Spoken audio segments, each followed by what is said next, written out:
things about operating a non-profit is people want to donate all kinds of things, and because we're doing mechanical things, they call and they say, can I donate an electric bed or an electric wheelchair or a lift, and how about a lawnmower?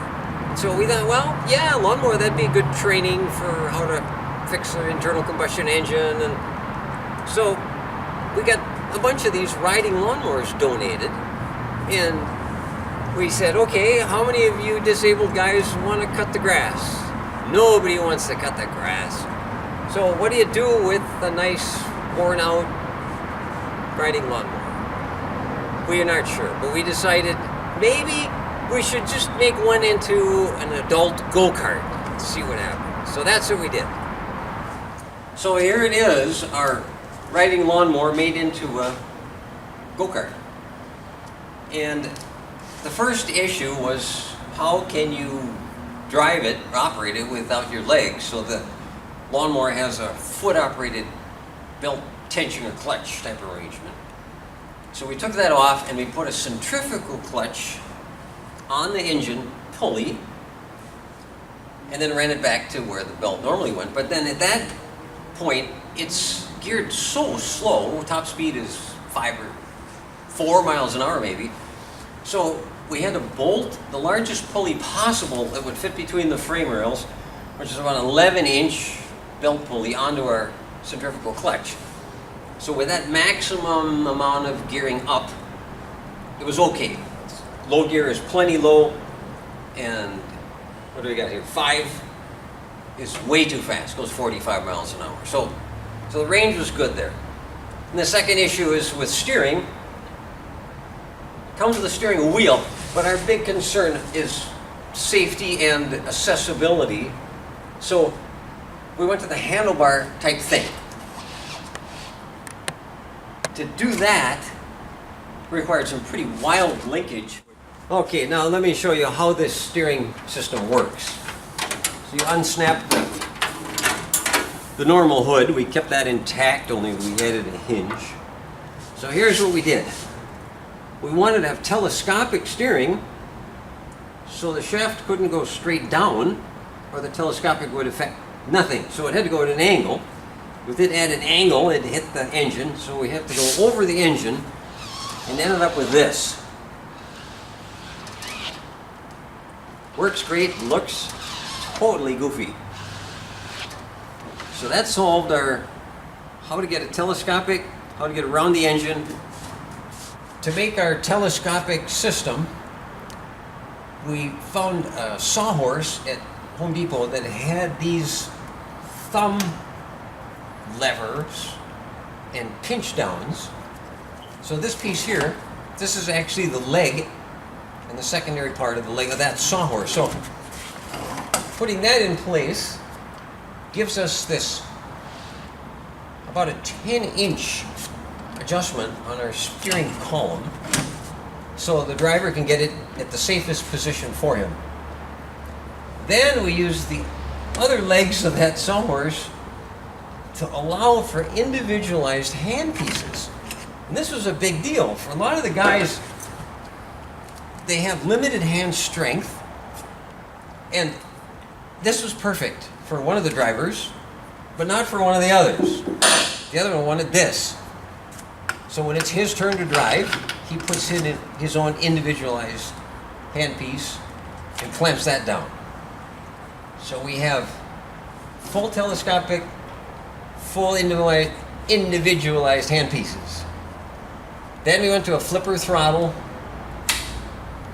Easy release, in case of an emergency, easy to apply, very low effort. Then for our safety controls, we have a tether. So in an emergency, you could just jerk this and it'll kill.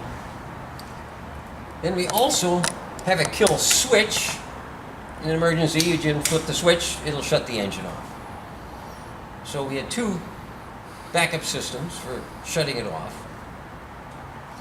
Then for brakes, both of these hand levers, run cables through a Toyota master cylinder. And let's take a look at that. Here you can see how the cables go down to a hinge. The hinge pushes on the plunger for the Toyota master cylinder, and that supplies fluid to the Mazda brake calipers in the back. So let's look at what we got in the back. So here's a shot of our brakes. We have Honda Civic brake rotors, Mazda calipers clamping onto that rotor with two functions. The hydraulic function works with either hand lever. The mechanical function, which was the parking brake on the Mazda, runs these levers. So we have a mechanical and a hydraulic brake, so a dual brake backup system and an emergency brake that I'll show you next. This is our parking brake lever. Happens to be an adjustable length handle from a socket wrench. So by pulling this little sleeve, you can get it out of the way, get your legs in here to get on, or leave it out for the most leverage. The way it operates is it's spring-loaded on. So to release the brake, you push against spring tension and lock it into this hole. Now the brake's released. To put the brake on, the only effort required is to just hit it that way to release this catch. Instant emergency brake. So the whole thought was safety. If anything goes wrong, how quick can you apply a brake and then get back to steering? That's how we came up with this. So to turn it off, you lock it in. You put the handle down if you want, get it out of your way. In an emergency, you just whack it sideways and it applies the brakes. Now I'll show you what we did with our shifter. It is an automatic clutch, but you still can select 5 speeds, neutral, or reverse. We dropped a hole in our shift plate so it's easy to put it in reverse. We also put a hole between 3rd and 4th. They're the most used gears. But the dilemma on getting on this thing and off is to try to get your legs through here that don't work. So you've got to lift and shove to get your legs through to the other side. So the first breakthrough idea the guys came up with was, let's use one of these socket extensions that has a release. So we chopped this off a socket extension, welded it on our shift lever. So by pushing that, it locks in. And then we realized, just kind of by default, in doing that, we end up with some choices. So you can have the shifter towards the back, if that's the most comfortable for you, or you can have it off to the right, or off to the left, or straight forward for the easiest shift effort.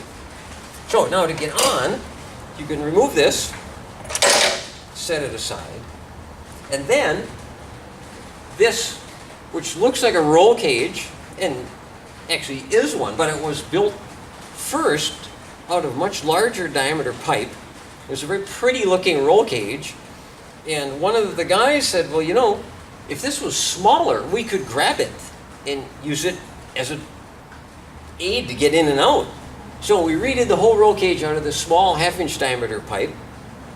So now, when you transfer from your wheelchair, you have pipes that you can easily hold on to and get the mechanical advantage to get in here, drag your legs over, and then once you're in place, you grab your shifter, pull the release collar, and stick it into your preferred position. So here's what we used for a dashboard. This might look familiar. It used to be yellow. We got our own voltmeter, our on-off switch. We turned that on. We added a battery on indicator. We added a clock in place of the light. What that used to be was a jump box. So in buying a jump box, we get the battery, and a voltmeter to monitor the battery, to monitor the alternator as it's running. We get a master disconnect switch and a built-in battery charger. So when it needs to be charged, we just can plug into here.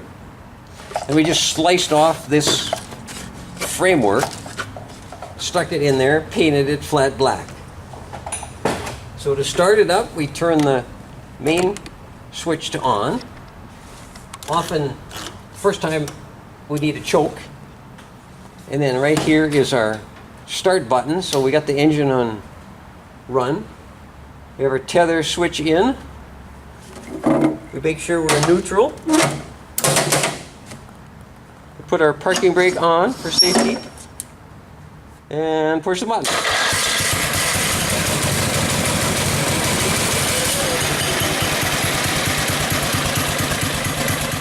We came up with 3 great safety features. The first one was with the seat belts. Getting the basic belt on was easy. But the shoulder harness adjustment required an able-bodied person or somebody in the back. So as we pondered that, the guys came up with these 3 rungs. Again, they look like part of a roll cage, but they're not. They're for adjusting the seatbelt. So if you find this height is right for you, that's where you'd have it. But if you feel that's a little too high, you can go down here. Or if that's just way too low, and you're taller, or you want a different angle, or you miss your shoulder, you can go up to there. So these 3 rungs on each side allow the driver himself to fit and get the best seatbelt arrangement. The second safety feature is a fire extinguisher, of course. Handy right here in case of that unhoped for emergency where you need a fire extinguisher. And the last safety feature, which to us is an especially big deal, and that's what do you do when you run out of gas? And everybody's had that unpleasant experience in the middle of nowhere. Well, we thought we're going to have dual gas tanks. So here we've got a right and a left gas tank. They run down to a T. Before the T, we have our 2 valves. So you always start with only one open. As soon as that tank is empty, you know you've got enough to get back of however distance you went, or at least you have a gauge of you used that much gas, that much is left over. So that we have no easy way to run out of gas. So the conclusion has been, this is a lot of fun to drive. It was a lot of fun to make. It has some pretty serious disadvantages, and that one is with no suspension, it's a very harsh ride, even on a city street. So it's limited in how it can be used. Because of the need to shift gears, you still have an awkward, in each gear it goes only so fast, and it doesn't easily shift into the next gear. It's a straight cut transmission, no synchronizer. So it's a crash box, they call it. So you're not easily transitioning between gears. It's powerful, it's fast, it's fun, but without suspension, it limits it. For a lot of disabled people, it's too rough a ride. And we looked at all kinds of ways to add suspension. We're not sure there's anything simple there. So that's its major flaw, unless we had a smooth go-kart track, and then of course suspension's not the point. So we've taken it to a few events, let a few people drive it, and it's affectionately called Thing Number 2, our second off-road. It's really an on-road modified riding lawnmower.